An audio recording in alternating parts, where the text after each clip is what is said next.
Today we've got Adrian's E30 318 here, which is super tidy. It's a track car, but it's got a horrific engine vibration which happened after an aggressive downshift. So we're hoping to try and diagnose and work out what that problem is. We suspect it could be a clutch problem, but one of the first steps we've got to take is actually take the gearbox off and have a good look at the clutch to see if potentially it's got a bent clutch strap on it.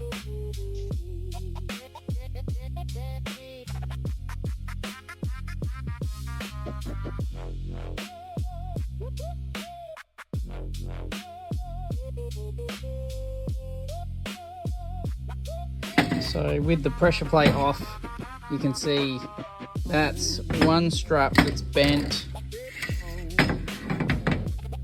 That one's also got a heavy bend in it. And then this one is slightly kinked, but it's more or less straight. But what's a bit of a telltale that the pressure plate casting is actually sitting off center as well is that if you look here, you can see just in that line there where the friction material's got a little bit of a gap to the edge. And then if we go to this side over here, you can see the friction material is running right to the edge of the pressure plate casting. So the whole pressure plate is actually sitting that way.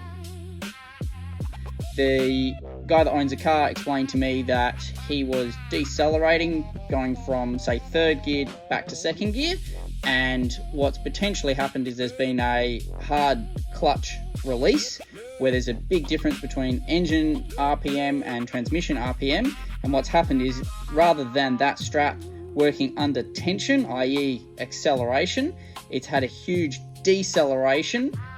So I've got a complete replacement clutch here. The straps that are on the other pressure plate are not worth disassembling and repairing, so I've got a complete replacement unit here, which is an Exity clutch. And what I'll show you is these straps here. Exity has actually modified this pressure plate to add an additional strap to try and strengthen it. And you'll see there's a slight wave to that strap, and that's basically acting like a spring function. So when the diaphragm is operated, when you operate the clutch pedal, the strap acts as a spring to help the pressure plate casting follow the diaphragm and release itself off of the friction disc.